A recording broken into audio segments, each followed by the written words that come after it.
Hello friends, welcome to morning call for Thursday, the 14th of February, 2019. I'll have to look at the calendar every time because in the morning I don't know what day it is. My name is Fab. This is being broadcast live from Hamburg. It will not surprise you that it's gray, although there's some sun coming through the clouds. It's actually looking not as bad today. Hope you're doing good. Hello, Jay Poser. Hello, everybody. First off, I need coffee though, and I left the French press on the floor. So give me a sec. Gotta grab that. That was not well prepared. Anyway, hope you're doing good. Let's get you the tech news for the day this morning. But before we do that, I want to thank Claw of Light. Thank you for subscribing. You're number 12, my 12th subscriber. Appreciate it. Thank you very much. So let's get into tech news. So breaking news this morning is that Airbus will stop produce the A380. That's that huge, big ass plane. Just recently started landing at my airport here. I live right next to the airport in Hamburg, and they just started landing here a few months ago. I'm a bit sad. I was skeptical about this plane when it first arrived, but since I've flown in it a few times, I must say I've become a fan. It's very nice and big. So on like intercontinental flights, you actually have some space to walk around, and it's quite nice. So 7 of 9 says, are the flags at half-staff today at Finkenwerder because of the A380 discontinuation? That might actually be the case. I don't know. Do they have flags at half-staff? How do you know that? You're not in Hamburg? Finkenwerder is the second airport here in Hamburg. It's not a commercial airport. It's Airbus's own airport. They have their own airport on the other side of the river. And there, quite often you will see test flights over Hamburg of new planes that they've just assembled. They're not building the A380 there; they're building parts of it there. But she says, "I know things." Are you watching the airport cameras? Yeah, that will be the reason. I'm pretty sure. You over Hamburg, twice a day you will actually see the Beluga, which is Airbus's huge. It's one of the biggest planes in the world. It's like the transport plane. They put in parts of the smaller, like of a 320 or something. They'll put the fuselage like almost completely in there and then fly it over from Toulouse to Hamburg. Yeah, kind of sad. Apparently, there were news last year that that Emirates was like the biggest customer for the 380. That they were downsizing their order. I think Qantas just recently canceled orders. They're all buying like the 777 or the 350, Airbus 350, which are big planes, not as huge as the 380, and are two engine planes. 7 of 9 says, I have the combined knowledge of over 1,000 species. You have the combined naysaying ability. Resistance is futile. Yeah, so they're all going with those planes, and they're two engine planes. So Spiegel Online is speculating that lots of airlines just don't find the 380 like the fuel economy isn't good enough because it's so heavy. I don't know. I find it kind of reassuring. By the way, this is, if you're watching the video, this is a Beluga on this picture here on Spiegel Online. You can see it's basically as big as a normal Airbus, and then it has this huge thing on the top. Like quite crazy, those planes, and they're building a bigger one as well. I've just seen that flying over Hamburg recently. Yeah, so I don't know. I found the 4-engine planes like the 747 quite reassuring on big intercontinental over the ocean flights, because they basically can lose 2 engines and still land you somewhere safe. And I must say the 380 is a great plane. You have a lot of space in there, even in economy. Much more space than on others. Like the 350, I guess has comparable leg room. Apparently, I think I flew in one once. I can't really remember. But the 380 has just lots of space, especially in the back where you can just walk around. You know, you want to get up on a 20-hour flight. You want to get up and walk around, and I've become a fan of that. So I'm a bit sad. I think they're saying they will still be building it till 2021. That's when they want to ship the last one. So the flex at half mast will be because Airbus, of course, has lots of jobs on the line, and there are lots of jobs in Germany, depending on this, even though it wasn't assembled here. I mean, in Hamburg, there's plants in Bremen where they, I think Spiegel Online is in Stade, and in Augsburg. They're saying Hamburg, Bremen, Stade, and Augsburg. So there are thousands of jobs that might get cut because of this.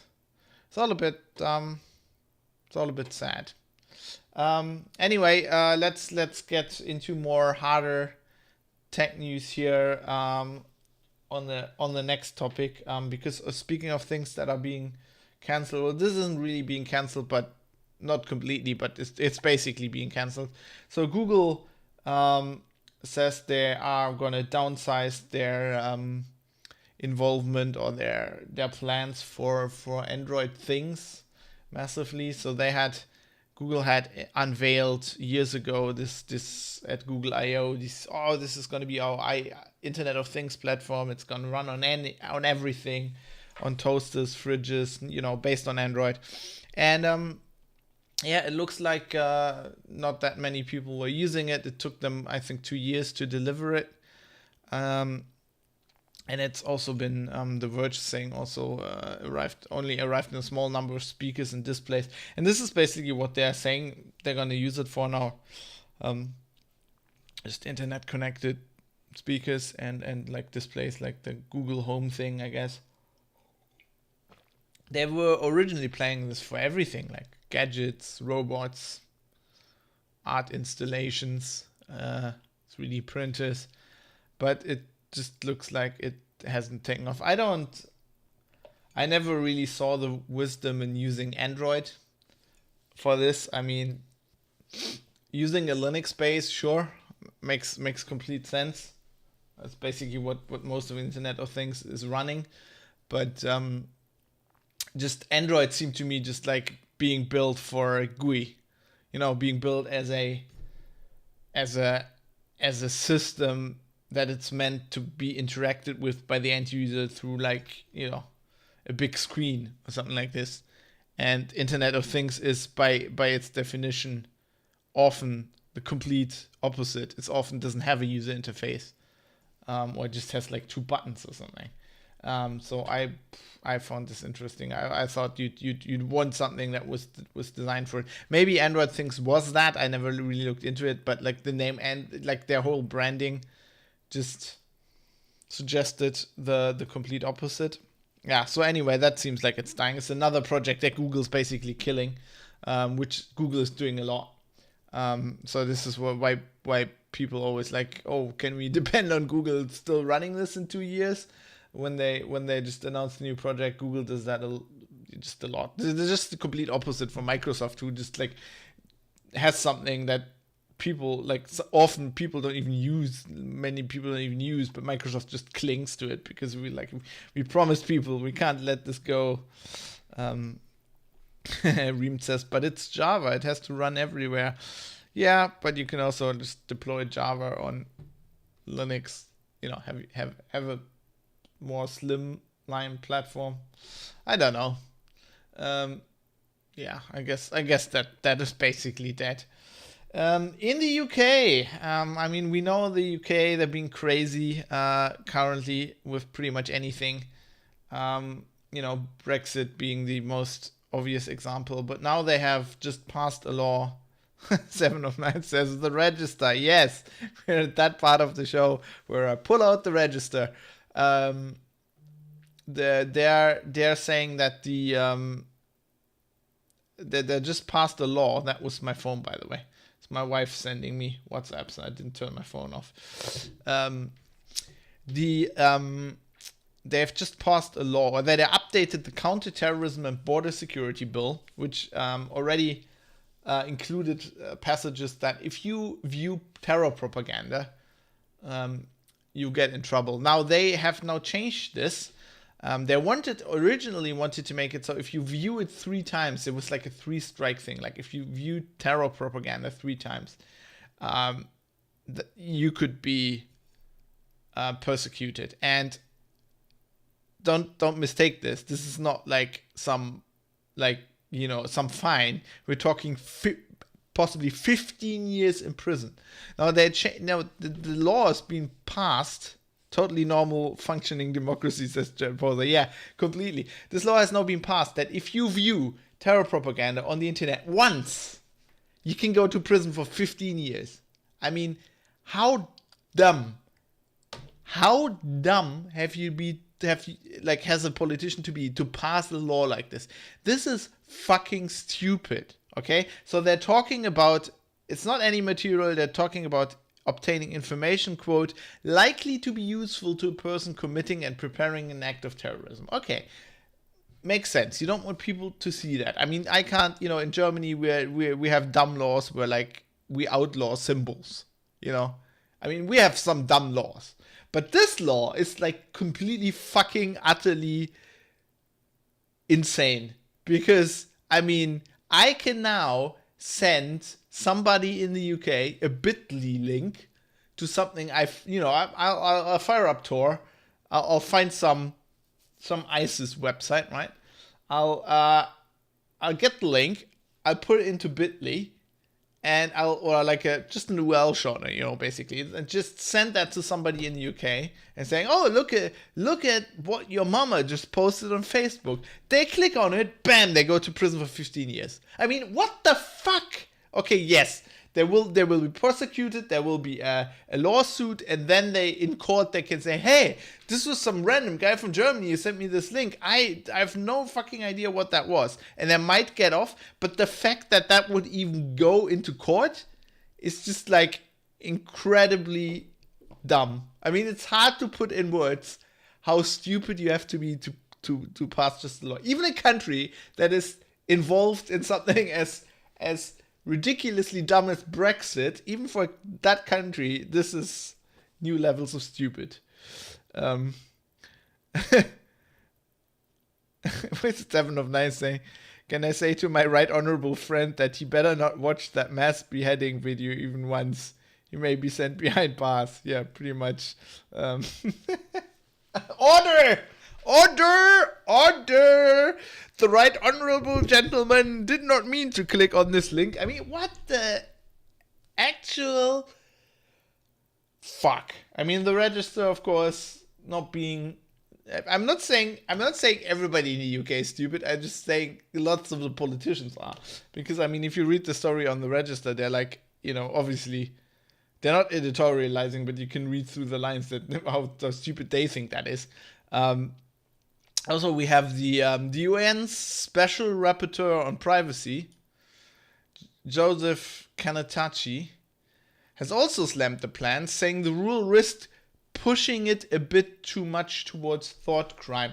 Yeah, I mean, that's a whole nother angle, the thought crime angle. But this is also like, can you imagine the bureaucratic overhead this will produce when you have to like persecute people for clicking on links?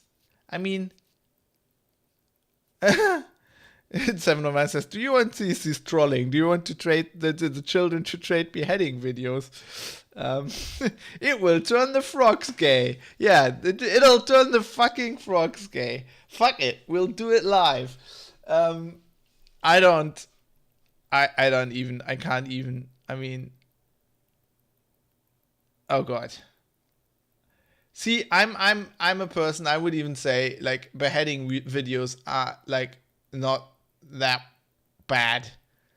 I mean, they're certainly not as bad that you would have to, like, destroy like actively destroy your own democracy with laws like this, because I guess that's what the terrorists want. That's when they've won, because I mean there are already enough laws against terrorism, like, you know, at the point where they start stockpiling stuff that you could turn into explosives. I mean, you can arrest them then and put them in jail. You don't have to arrest somebody who's clicked on a link. Anyway, let's get off this topic. Reamed says no sensible person would watch terror videos. Yeah, just wait till I send you that bit.ly link, and you're one of those nonsensible persons very quickly.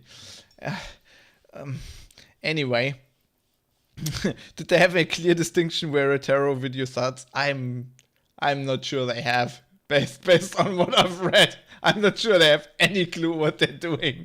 They're just, oh, this sounds like a good idea. Let's get votes for this. Let me do this. So let's vote for this. Hello, can we make a law out of this? Toodle pip. Anyway, let's move on. Let's move on to KDE. From one fucking stupid thing to another. No, that was a joke. KDE has released Plasma 5.15. Plasma is the KDE workspace environment, and they say the thing that KDE says about every time I read KDE desktop release notes, they're like, we polished this and got rid of all the annoyances. I noticed that they use the term paper cuts, which I think Mark Shuttleworth was one of his big things. Isn't your wife's name KDE? I love the trolling in the chat. This is great.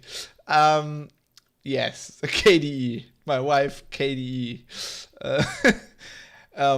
Yeah, so they've polished this. They have new icons. You know, some they got rid of paper cuts.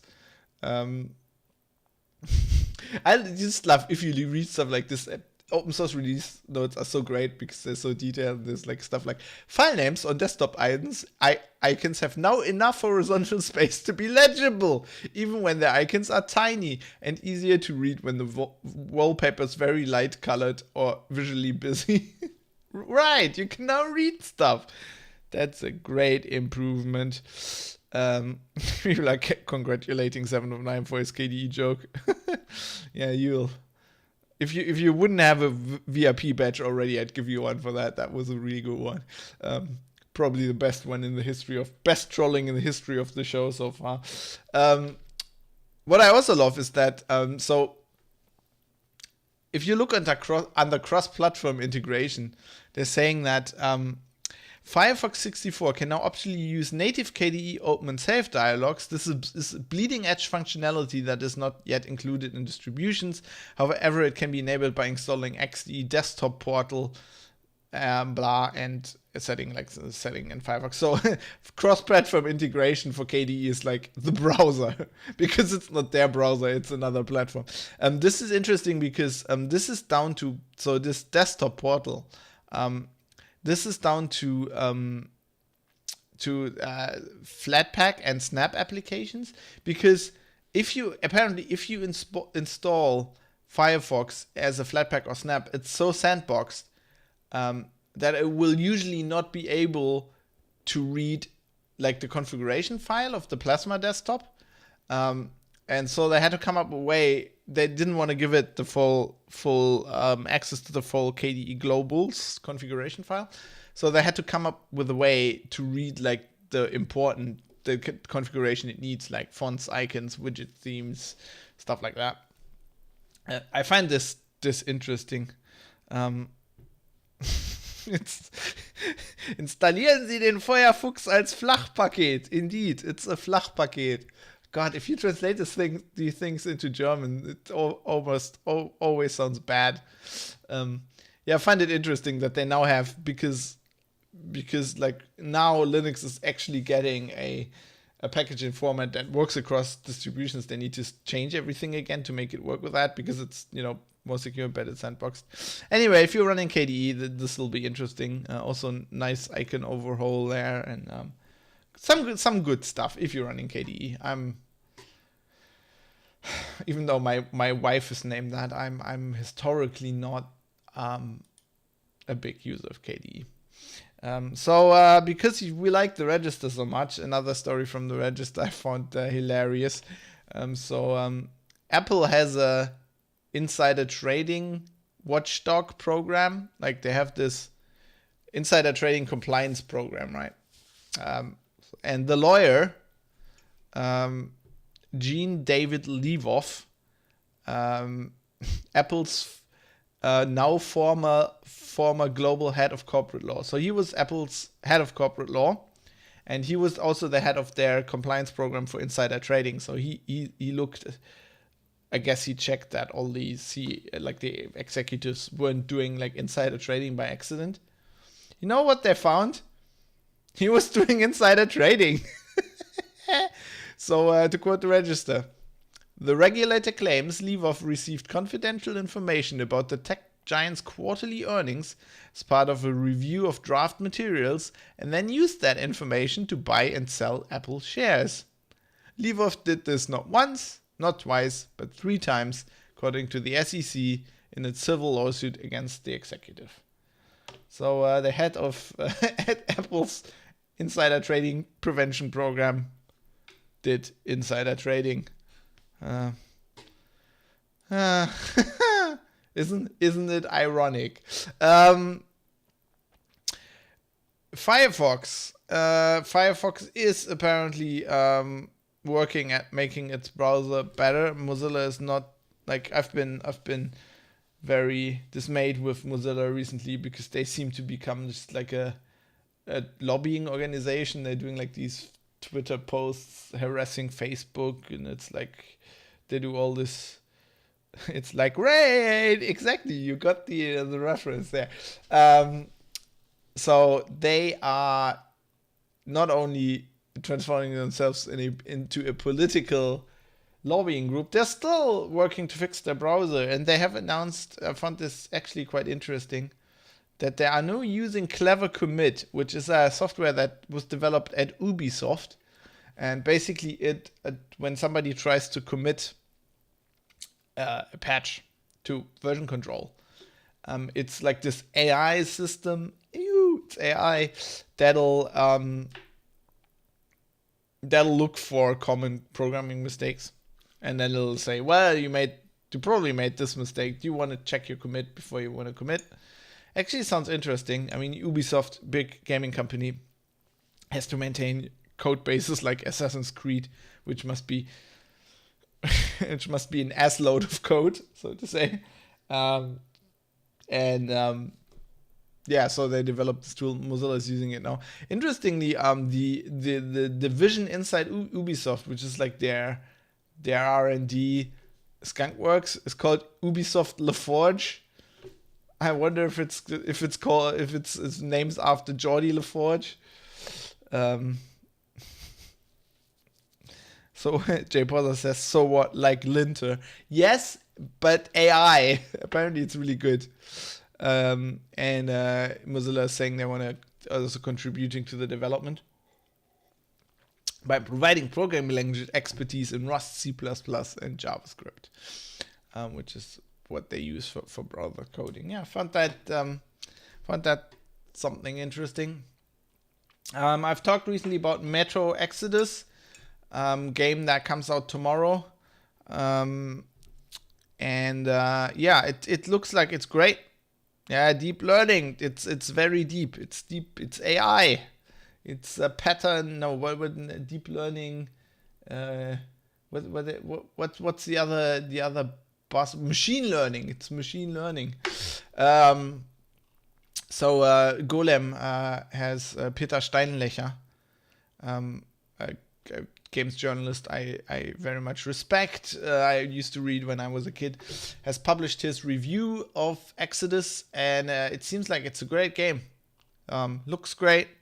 It seems like they have kind of avoided like the problem that Fallout has run into with just going to massively open world, and it's not completely open world. It's like you're traveling on this. So in the other two Metro games, like this guy Artyom is trying to escape the subways, and he finally gets out now, and he's like on a train going to the Urals, and they have this old steam train, and so that breaks down at certain points, and then you have to get off the train and basically do missions. And so it's not completely open world, it's just like this area, like the train will go somewhere, and then you'll leave the train and you'll be in this area, and and then you can openly explore that area. It's just like not the complete game world, and that sounds like they did that really well. Sounds like a really interesting mission system. Just looks really good. Quite gruesome in some places. It's got that Russian style that I love. I mean, I love the Fallout style, but like the Metro games have this special like Russian thing. If you look at his wristwatch and like the way the guns are modeled, and it looks really nice. There's some nice weapon modification in there. Apparently the load times are horrendous on console, but just don't play it on console. Just like a lovely looking game. But as Harry Vatana in the that was reamed in the Harry Vatana says, I bet one of the stops will be timed. Would add some tension to the missions. Probably, I'm guessing. Yeah. It seems like it has a very variable difficulty settings. So it has 5 difficulty settings, but also it has like a day-night cycle, and in the day you're basically fighting bandits and stuff, and in the night you're fighting all the mutants and monsters, which is harder, and you can actually just sleep and just just not play at night, just sleep through the night in special like safe spots, and it sounds very interesting. But as Reamed has already said in the chat, that was the story we were reporting on earlier. It is on the Epic Games launcher only. If you had bought it before the announcement on Steam, you'll get it on Steam. I hadn't done that, so I will not be playing this, which is a shame, because it sounds like exactly my kind of game. From that review, it sounds like it's perfect. But no, I'm not.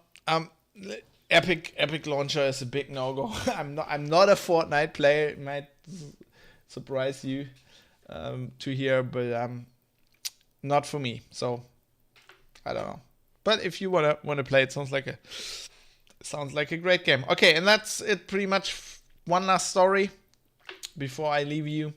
And this is great. This was submitted in our great Discord community. And it's a story I just had to pick up because it's fucking hilarious.